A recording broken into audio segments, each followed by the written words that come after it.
Welcome to Projection Reflection. I'm your host Coronado, and today we're reviewing the newest DC film, Aquaman. As you can see, I'm wearing my Aquaman t-shirt for this occasion.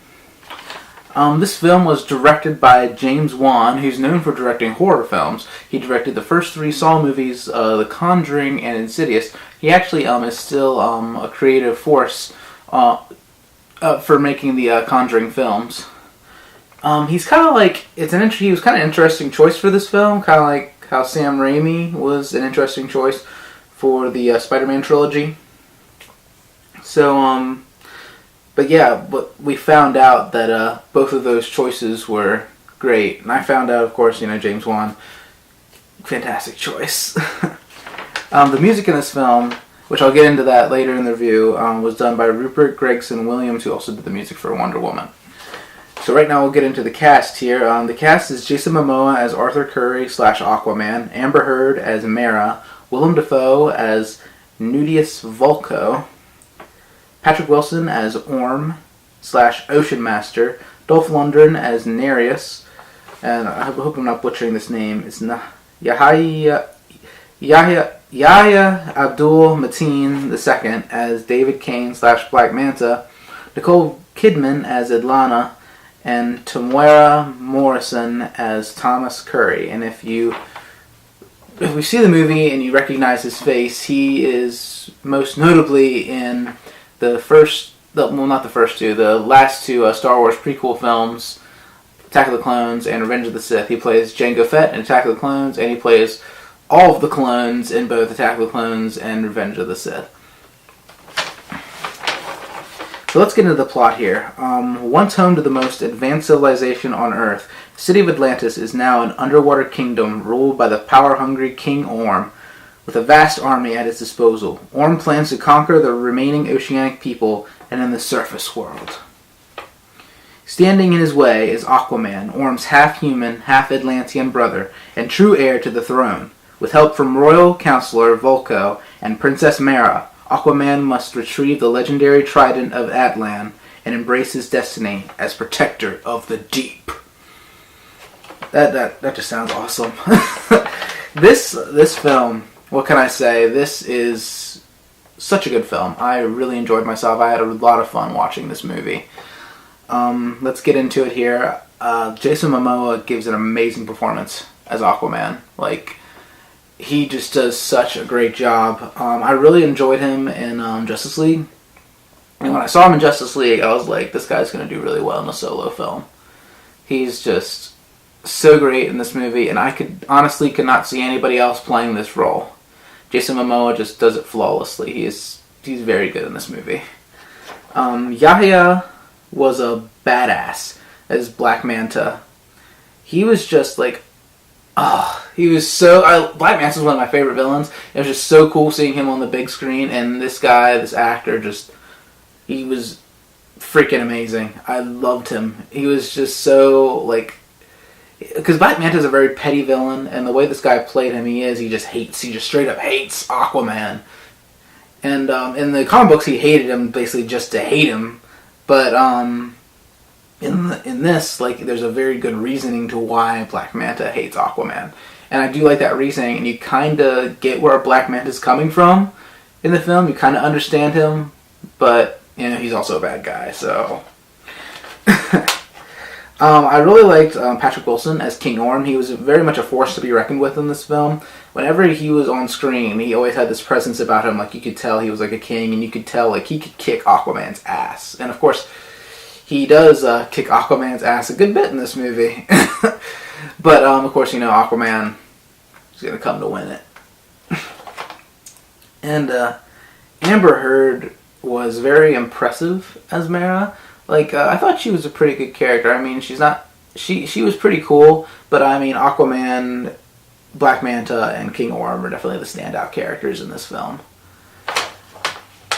This film just had incredible action scenes and amazing visuals. Like, the visuals, like, popped out of the screen. They were so good. I loved the way that the Atlanteans, like, their sight would change, of course, in the dark. And, it was very much like a neon, like, everything was neon and glowing, and it just looked amazing on screen. Like, all the effects for Atlantis were just very impressive. I really, really enjoyed the effects in this film. The action scenes, the way James Wan filmed these action scenes, especially the first fight between King Orm and Aquaman, is just so badass. The choreography for the fight is awesome, and the visuals for the fight are absolutely outstanding. Let's see. The sea in itself in this film was very much a character in itself, especially Atlantis. Like, just the way Atlantis, like the way the city looked, the way it felt like it was a living character. And I really liked that. Let's see. Notable scenes in this film. I gotta say, the first fight between Arthur and Orm in the Ring of Fire, that was amazing. The Aquaman, when Aquaman fights Black Manta in Italy, that was just...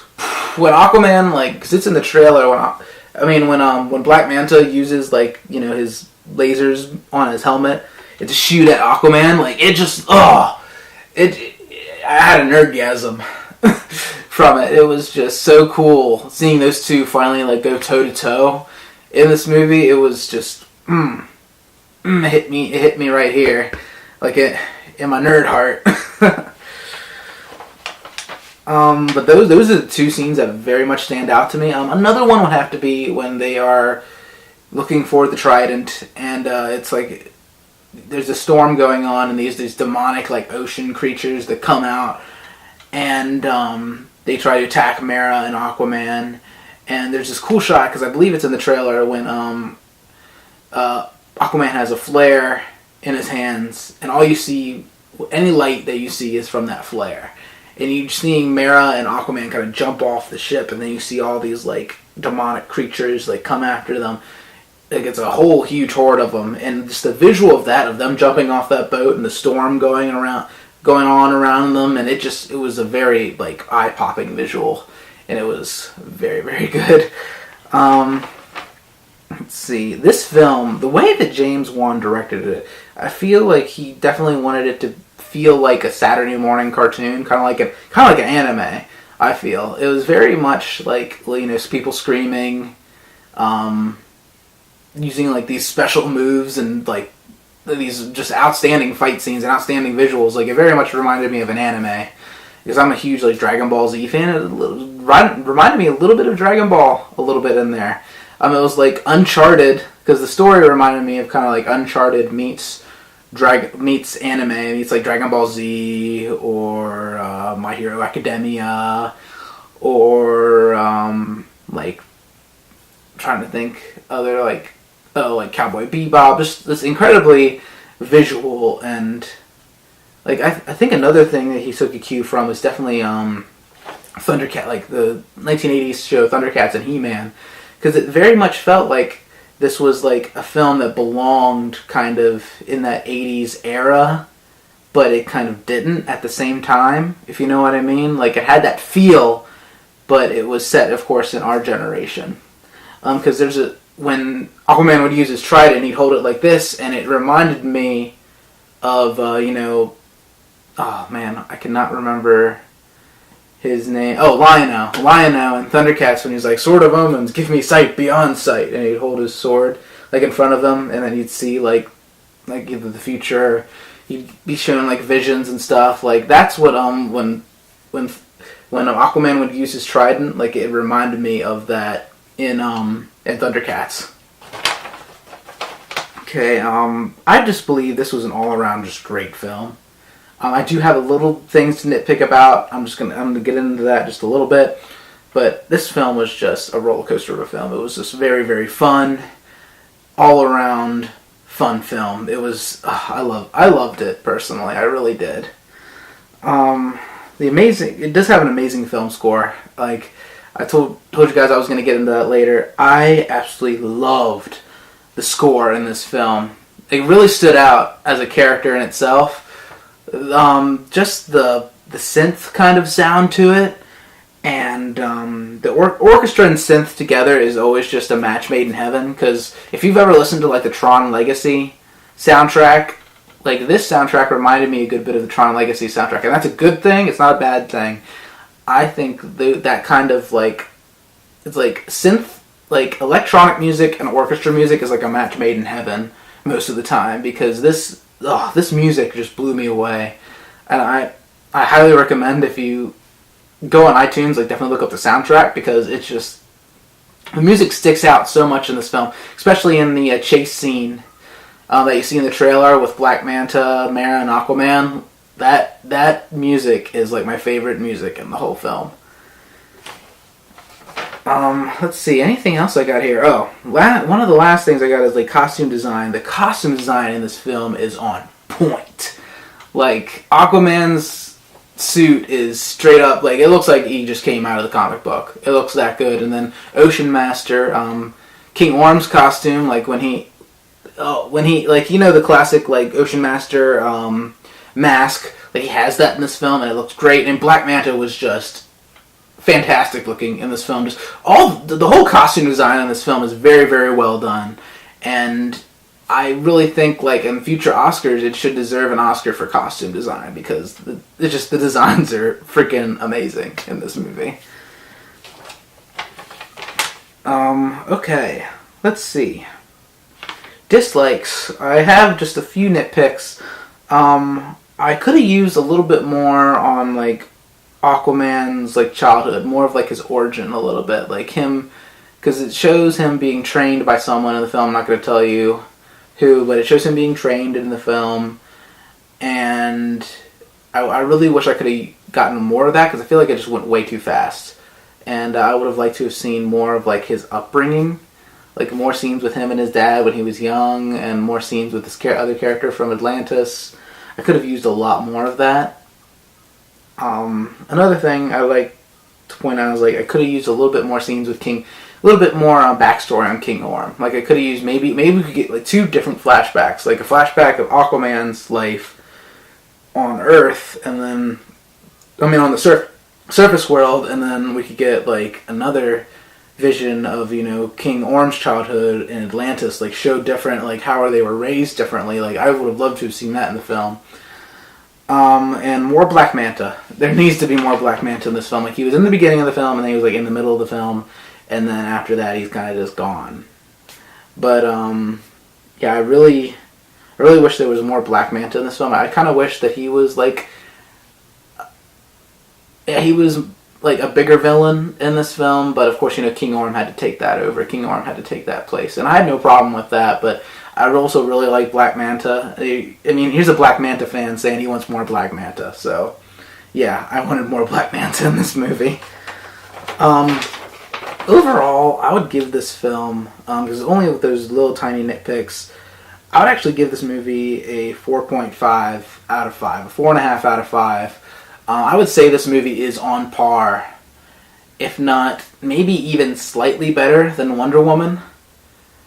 Like, but like the only reason that I give it like a 4.5 out of 5 is because of just the little nitpicks that I have, and I wish they could have added a little more to the story a little bit. But other than that, the film is just great. Very visually stunning. Love the action scenes in this film. Love the characters. Just the music in this film is outstanding. Just it's just such a good superhero movie, and I highly recommend you go see it right now, because it's in the theaters right now, and I highly recommend it. Go see it for Christmas. Let's see. I have some things to show you guys here real quick. I'm actually kind of a good bit of an Aquaman fan myself. I actually have the classic, don't laugh at me here, I have the classic Aquaman cartoon. I got this a good while back, but I loved Aquaman in this cartoon. Like he was more of a standout character in this than he was, of course, in the Super Friends, because this was Aquaman's world in this series. And it also has a really good documentary. It's like a retrospective. It says Aquaman, the Sovereign of the Seas, retrospective feature. That is a really good feature in this film, and if you do get a copy of this, like, definitely watch that because I loved it. Showing the history of the Aquaman character. Another film that you should check out, which is kind of like the animated version of this film. Like, this film actually came out, I believe in 2014, so 4 years before this movie. Justice League Throne of Atlantis. Also a very good movie, and I highly recommend you pick it up, because I just love these DCAU films. They are just great. And this one is a very good one on the list, so yeah, pick it up. So overall, yeah, I give Aquaman a 4.5 out of 5. Highly recommend you go see it while you can, and hope you guys like this review. So catch you later.